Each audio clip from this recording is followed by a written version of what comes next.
Hello everyone, my self Hina kosher और आज का जो वीडियो है वो इलेक्ट्रोथेरेपी सब्जेक्ट का एक न्यू टॉपिक है जिसे हम कह रहे हैं इंफ्रारेड रेडिएशन। चूंकि इससे पहले के टॉपिक में हम डिस्कस कर चुके हैं, आपको SWD के बारे में बताया है, आपको लेजर लाइट के बारे में बताया है और आज का जो टॉपिक है वो है इंफ्रारेड रेडिएशन, मतलब कि ट्रीटमेंट थ्रू द रेडिएशन। तो अब हम ये जान लें कि अगर हम ट्रीटमेंट करते हैं through the help of radiation, with the help of radiation, तो उसे हम कहते हैं रेडिएशन थेरेपी। अब ये जो रेडिएशन थेरेपी है इसे हम अनदर टर्म में एक्टिनोथेरेपी भी कहते हैं। ठीक है, अब यहां तक समझ लिए। अब ये क्या है, इंफ्रारेड रेडिएशन। तो अब आप ये जान लें कि जो इंफ्रारेड रेडिएशन है ये एक इंफ्रारेड रेज है, एक तरीके का रे है, और ये जो रे है ये आपका इलेक्ट्रोमैग्नेटिक रेडिएशन का पार्ट है। तो हम कह सकते हैं कि जो स्पेक्ट्रम है, तो स्पेक्ट्रम में ये कहाँ पे लाई करता है, ये जो रे है ये स्पेक्ट्रम में कहाँ लाई करता है, तो ये लाई करता है between the visible light and the microwave on the spectrum. अब नेक्स्ट इसकी बात कर लेते हैं इसका वेवलेंथ।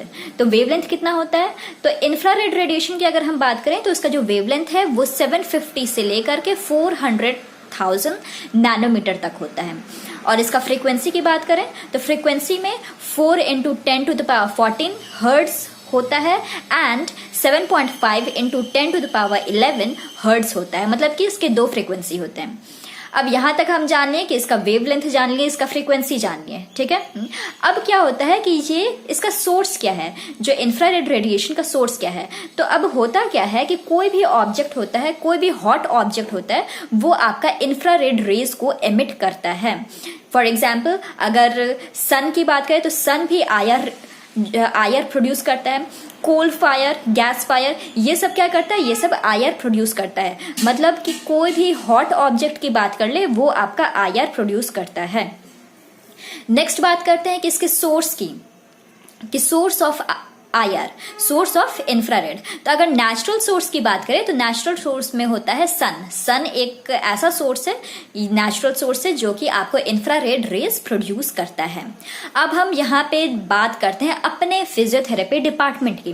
तो हम फिजियोथेरेपी डिपार्टमेंट की अगर बात करें तो इन फिजियोथेरेपी डिपार्टमेंट जो आयर होता है वो प्रोड्यूस होता है, लेकिन कैसे प्रोड्यूस होता है, by the help of 2 type of generator.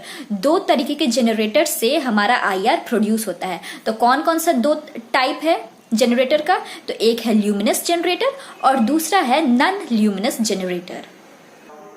तो हम अपने स्कूल टाइम में ये चीज जाने थे कि luminous and non luminous object होता क्या है। तो यहाँ पे हम उसके बारे में डिस्कस नहीं करेंगे, यहाँ पे हम सिर्फ फिजियोथेरेपी के रिगार्डिंग ही बात करेंगे। तो यहाँ पे नॉन ल्यूमिनस जनरेटर की बात करते हैं। तो जो नॉन ल्यूमिनस जनरेटर होता है ये आपका सिर्फ और सिर्फ इंफ्रारेड रेडिएशन ही प्रोड्यूस करता है और कोई दूसरा रेडिएशन प्रोड्यूस नहीं करता है। तो इसीलिए इसे हम क्या कहते हैं, IR जनरेटर कहते हैं। क्यों IR जनरेटर कहते हैं, क्योंकि ये सिर्फ इंफ्रारेड रेडिएशन ही प्रोड्यूस करता है। अब इंफ्रारेड रेडिएशन प्रोड्यूस कर रहा है तो इसका वेवलेंथ भी होगा। तो इसका जो वेवलेंथ होता है वो 750 से लेकर के 15,000 नैनोमीटर तक होता है। अब यहाँ पे आप बोलोगे कि जो नॉन ल्यूमिनस जनरेटर है ये सिर्फ और सिर्फ IR ही प्रोड्यूस करता है, हम ऐसा क्यों बोले, वो इसलिए ऐसा बोले क्योंकि जो ल्यूमिनस जनरेटर होता है वो आपको आयर भी प्रोड्यूस करता है, यूवी रेज भी प्रोड्यूस करता है और विजिबल रे भी प्रोड्यूस करता है।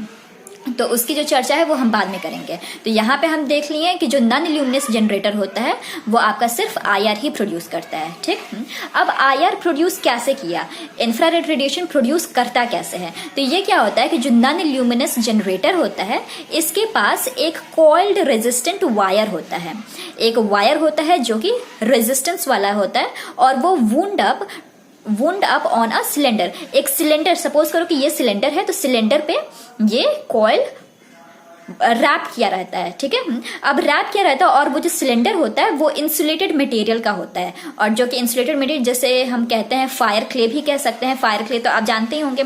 तो फायर क्ले का एक इंसुलेटेड मटेरियल होता है जिसपे ये सपोज करो कि ये फायर क्ले है, ये एक इंसुलेटेड सिलेंडर है और इसके ऊपर कॉइल रैप किया होता है। ठीक, अब वो जो कॉइल है उसमें हम इलेक्ट्रिक करंट को पास करेंगे। जब इलेक्ट्रिक करंट को हम वायर के थ्रू पास करते हैं तो क्या होगा, ऑब्वियसली तो उससे क्या होगा कि हीट प्रोड्यूस होगा, प्रोडक्शन ऑफ हीट प्रोड्यूस होगा। और यही जो हीट है ये फर्दर आपको इंफ्रारेड रेज प्रोड्यूस करवाता है, इंफ्रारेड रेडिएशन प्रोड्यूस करता है and which are transmitted through the fire clay. तो यहाँ तक हम समझ गए कि जो नॉन ल्यूमिनस जनरेटर होता है ये आपका कैसे आईआर प्रोड्यूस करता है। ये यहाँ पे आपका इंसुलेटेड मटेरियल होता है, सिलेंडर इंसुलेटेड मटेरियल होता है, जिसके ऊपर एक वायर होता है जो कि रैप किया होता है, कॉइल अप किया रहता है, और वहां पे हम इलेक्ट्रिक करंट को हम पास करवाते हैं। तो इलेक्ट्रिक करंट उस वायर के थ्रू हम पास करवाएंगे तो क्या करेगा, वो हीट प्रोड्यूस करेगा, और वही हीट हमें क्या देगा, आईआर देगा। ठीक है, अब नेक्स्ट हम बात कर लें कि ये चीज यहाँ पे point to be noted here कि जो नॉन ल्यूमिनस जनरेटर होता है उसको वर्कआउट करने में, मतलब कि उसको हम हीट अप करने में थोड़ा टाइम लगता है, थोड़ा वक्त लगता है। उसको हीटअप करने में, उसको आईआर प्रोड्यूस करने में थोड़ा सा वक्त लगता है। इसीलिए अगर हम ट्रीटमेंट देने के पर्पज से अगर हम करें, कि अगर हमें ट्रीटमेंट देना है किसी पेशेंट को नॉन ल्यूमिनस जनरेटर से, तो हम क्या करते हैं कि उसको 5 से 7 मिनट पहले ही हम उसको स्विच ऑन करके छोड़ देते हैं। फॉर एग्जाम्पल के तौर पे आप जान लो कि जैसे हम घर पे जो ये रूम हीटर जो होता है, या फिर जो हीटर होता है ना जिसपे हम खाना बनाते हैं, तो वो हीटर को हम क्या करते हैं कि खाना बनाने से कुछ समय पहले हम ऑन करके छोड़ देते हैं, कि ताकि वो धीरे धीरे करके गर्म होता है और अपने जो हीटिंग का जो स्तर है वो उस लेवल तक पहुंच जाए, कि ताकि हम उस पे जब बर्तन चढ़ाएं तो वो अच्छे से हीट कर सके। सेम वही चीज यहाँ पे भी है कि जो नॉन ल्यूमिनस जनरेटर है, यहाँ पे वही चीज है कि जब हम ट्रीटमेंट के पर्पज से जब हम उसको यूज करेंगे तो उसको यूज करने से पहले हम 5 से 7 मिनट पहले हम स्विच ऑन करके छोड़ देंगे, कि ताकि वो अच्छे से हीटअप हो और उससे आईआर प्रोड्यूस हो सके। ठीक है, अब नेक्स्ट हम बात करते हैं ल्यूमिनस जनरेटर की। तो अब ल्यूमिनस जनरेटर में क्या होता है कि ल्यूमिनस जनरेटर में सिर्फ आईआर प्रोड्यूस होता है, विजिबल रे प्रोड्यूस होता है एंड यूवी रेज प्रोड्यूस होता है। इससे पहले हम बताए थे आपको कि जो नॉन ल्यूमिनस जनरेटर है इसमें सिर्फ और सिर्फ आईआर रेडिएशन ही होता है, और इसीलिए हम उसे आईआर जनरेटर कहते थे। लेकिन जो ल्यूमिनस जनरेटर है इसमें तीनों रेज प्रोड्यूस होता है। कौन कौन सा? IR, visible and UV rays. And इसीलिए जो इससे जो हीट प्रोड्यूस होता है, the heat produced by it is called the radiant heat. इसे हम क्या कहेंगे? रेडिएंट हीट कहेंगे। अब इसका भी तो कुछ वेवलेंथ होना चाहिए ना, वेवलेंथ होना चाहिए ना, मतलब कि इसका ये जो नॉन ल्यूमिनस था, तो नॉन ल्यूमिनस का भी वेवलेंथ था 750 से लेके 15,000 नैनोमीटर तक। लेकिन अब जो ल्यूमिनस का है, तो ल्यूमिनस का वेवलेंथ क्या होगा? ल्यूमिनस का वेवलेंथ होगा 350 से लेके 4000 नैनोमीटर तक। अब जैसे कि हम नॉन ल्यूमिनस में बताए थे कि नॉन ल्यूमिनस में क्या होता है कि एक कॉइल होता है जो कि रैप अप किया जाता है, एक इंसुलेटेड सिलेंडर पे रैप अप किया जाता है, और उसमें हम इलेक्ट्रिसिटी हम पास करवाते हैं, तो उससे वो हीट होता है एंड फर्दर हीट वो आईआर में चेंज होता है, तो उससे वो आईआर प्रोड्यूस होता है। अब यहाँ पे क्या होता है, ल्यूमिनस में क्या होता है, ल्यूमिनस जनरेटर में, कि यहाँ पे एक टंगस्टन फिलामेंट होता है, एक ग्लास बल्ब होता है।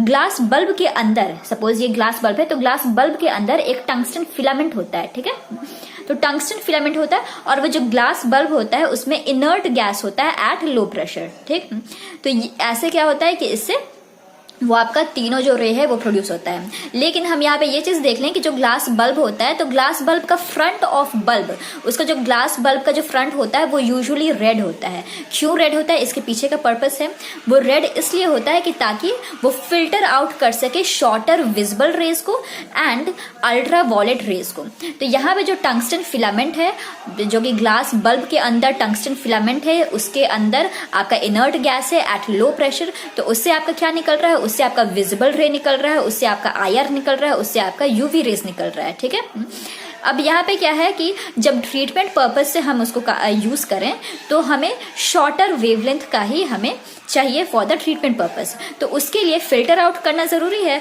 क्योंकि अगर हायर वेवलेंथ का अगर निकलेगा तो वो नुकसानदायक हो सकता है। तो क्या होता है कि जो बल्ब का जो फ्रंट होता है वो रेड कलर का होता है, is usually red, so that to filter out shorter visible and ultraviolet rays. ठीक, अब नेक्स्ट टॉपिक पे हम बात करते हैं, वो है आपका पेनिट्रेशन ऑफ आईआर। ये कैसे पेनिट्रेट होता है? तो हम ये चीज देख लें कि जो पेनिट्रेशन होता है इलेक्ट्रोमैग्नेटिक रेडिएशन का, कि हमारे स्किन में उसका डेप्थ होना चाहिए ना, कितना डेप्थ कितना पेनिट्रेट करता है। तो वो जो पेनिट्रेशन पावर होता है वो डिपेंड करता है on the wavelength of radiation and the nature of the material, कैसा मटेरियल है एंड कैसा उसका वेवलेंथ ऑफ रेडिएशन कैसा है, उस पर पेनिट्रेशन डिपेंड करता है। अब हम ह्यूमन स्किन की बात करें कि ह्यूमन स्किन कितना पेनिट्रेट करता है, कितना अलाउ करता है पेनिट्रेशन ऑफ आईआर। तो जो मिनिमम डेप्थ होता है वो आपका 1200 नैनोमीटर का होगा एंड जो मैक्सिमम पेनिट्रेशन डेप्थ होता है वो होता है 3 मिलीमीटर का। तो इतना आपका ह्यूमन स्किन अलाउ करता है पेनिट्रेशन ऑफ IR।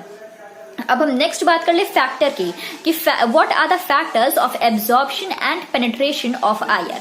तो क्या क्या फैक्टर है, क्या क्या फैक्टर हो सकता है कि जिससे पेनिट्रेशन या फिर एब्जॉर्प्शन प्रभाव करता है। तो क्या है कि frequency and wavelength of rays. Obviously frequency matter करता है, वेवलेंथ जो रेडिएशन का है वो मैटर करता है कि कितना हमारे बॉडी में पेनिट्रेट होगा।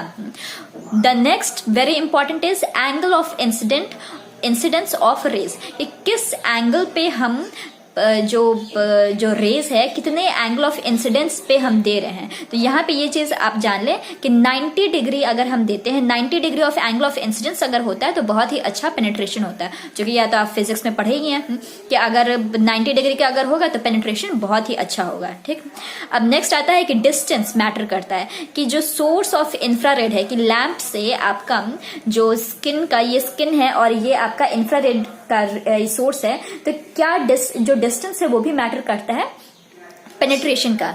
नेक्स्ट है thermal conductivity of tissue and density of tissue, कि किस तरीके के टिश्यू पे आप देते हैं। अगर या तो वो थिक टिश्यू है या तो वो थिन टिश्यू है, तो उस पर भी डिपेंड करता है कि कितना वो पेनिट्रेट होता है। सो अभी के लिए इतना है। इसके जो नेक्स्ट वीडियो है उसमें हम डिस्कस करेंगे इसके फिजियोलॉजिकल इफेक्ट, थेरेप्यूटिक इफेक्ट, इसका indication, Contra indication, technique of application, ये सारे चीज हम इसके नेक्स्ट वीडियो में डिस्कस करेंगे। और इसके जो भी नोट्स हैं, जो भी ये जो नोट्स हम आपको डिस्प्ले में दिख रहा है, ये हम आपको टेलीग्राम पे हम पोस्ट कर देंगे। इसका लिंक हम डिस्क्रिप्शन बॉक्स में दे देंगे, आप उससे डाउनलोड कर सकते हैं। And if you like my video, then please like, share and subscribe. Thank you for watching.